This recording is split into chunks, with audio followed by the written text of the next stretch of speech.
तो लक्ष्मीकांत की वीडियो 22 में आज हम बात करेंगे इनेक्टमेंट ऑफ द कॉन्स्टिट्यूशन की। ठीक है, कॉन्स्टिट्यूशन जो इनेक्टमेंट क्या होता है, लागू करना। ओके, तो डॉक्टर भीमराव अंबेडकर जी ने फाइनल ड्राफ्ट बनाया और उसको असेंबली में इंट्रोड्यूस किया 4 नवंबर 1948 में फर्स्ट रीडिंग के लिए, और इस पे जनरल डिस्कशन चली। ठीक है, ये डिस्कशन जो 5 दिन कंटिन्यू चलती है और 9 नवंबर 1948 तक ये डिस्कशन चलती रही। ओके, सेकेंड रीडिंग स्टार्ट हुई क्लॉज बाय क्लॉज कंसिडरेशन। ठीक है, एक एक क्लॉज को, एक एक आर्टिकल को पे बहस होती है। तो सेकेंड रीडिंग स्टार्ट होती है 15 नवंबर 1948 को और एंड होती है 17 अक्टूबर 1949 को। ठीक है, तो इस टाइम 7653 अमेंडमेंट हुई। ठीक है, तो 2473 अमेंडमेंट को एक्चुअली में डिस्कस किया गया असेंबली में।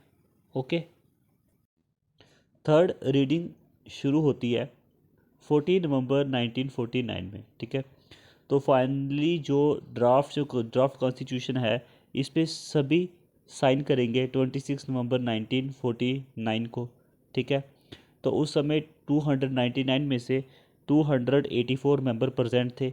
ठीक है, और उन्होंने साइन किया कॉन्स्टिट्यूशन पे।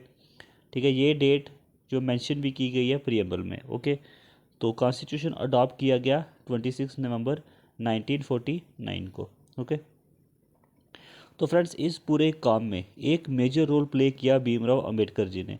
उस समय भीमराव अंबेडकर लॉ मिनिस्टर थे।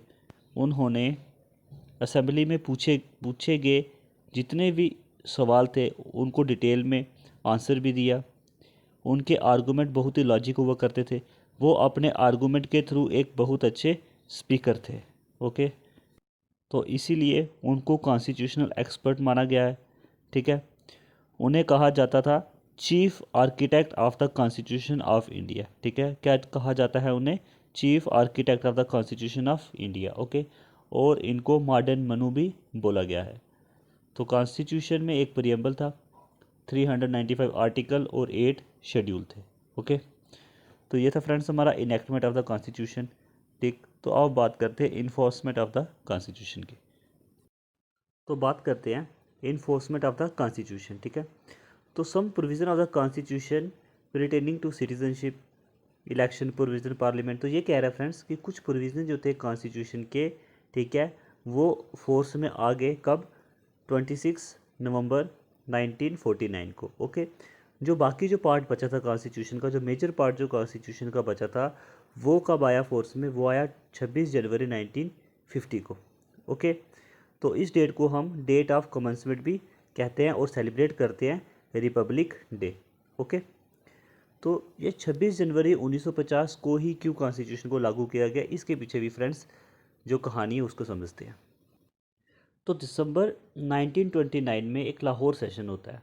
ठीक है, लाहौर में सेशन हुआ और उस सेशन में ये बोला गया कि ब्रिटिशर ने हमारी सेल्फ रूल की बात को बिल्कुल भी नहीं माना, तो अब हम अपनी आज़ादी खुद लेंगे, पूर्ण स्वराज को डिक्लेयर किया यहाँ पे। ठीक है, तो एक दिन रखा गया 26 जनवरी 1930। ओके, 26 जनवरी 1930 को फर्स्ट टाइम फ्री इंडिया का फ्लैग लहराया गया पंडित जवाहरलाल नेहरू जी के द्वारा।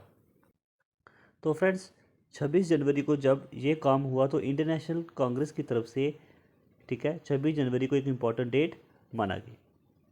ठीक है, तो उस समय इंटरनेशनल कांग्रेस के लीडर ने ये बोला कि जब हम आज़ाद होंगे तो हम आज़ादी की डेट रखेंगे 26 जनवरी को। ओके, लेकिन जब आज़ादी हमें मिली तो वो मिली 1947 फिर अगस्त के, है ना, तो जनवरी तो जा चुका था। ठीक है, तो हम जनवरी का वापस वेट नहीं कर सकते थे। तो 26 जनवरी 1950 को कुछ करना होगा, तो कंप्लीट कॉन्स्टिट्यूशन को फोर्स में लाया गया 26 जनवरी 1950 को। ठीक है, इस दिन हमारे कॉन्स्टिट्यूशन पूरा जो है वो फोर्स में आ गया था। ठीक, जब हमारा कॉन्स्टिट्यूशन फोर्स में आया तो ये बोला गया जो इंडिया इंडिपेंडेंस एक्ट 1947 और गवर्नमेंट ऑफ इंडिया एक्ट 1935 जो थे वो रहेंगे, लेकिन अगर इंडिया इंडिपेंडेंस एक्ट ऑफ 1947, ठीक, उसका या प्रोविज़न, ओके, या गवर्नमेंट ऑफ इंडिया एक्ट 1935 का प्रोविज़न, हमारे कॉन्स्टिट्यूशन की प्रोविज़न में अगर कोई कंट्राडिक्शन डालेगा, ठीक है, अगर वो कंट्राडिक्शन में आया तो उस हद तक गवर्नमेंट ऑफ इंडिया एक्ट 1935 और इंडिया इंडिपेंडेंस एक्ट को नहीं माना जाएगा। ओके, लेकिन जब तक कोई क्लैशेस नहीं आया, ठीक है, तो ये माना जाएगा। ओके, तो एक प्राइवेट काउंसिल एक्ट 1949 को अबोलिश कर दिया गया था, ठीक है, इसकी मान्यता नहीं दी गई जो प्राइवेट काउंसिल एक्ट था 1949 में। ओके, तो ये था फ्रेंड्स हमारा enforcement of the constitution. Okay, उम्मीद करता हूँ आपको वीडियो पसंद आई होगी। ओके, ये काफ़ी डिटेल में हम डिस्कस कर रहे हैं हमारी पॉलिटी को, ओके, जो लक्ष्मीकांत के द्वारा लिखी गई है। तो आज की वीडियो में इतना ही, धन्यवाद।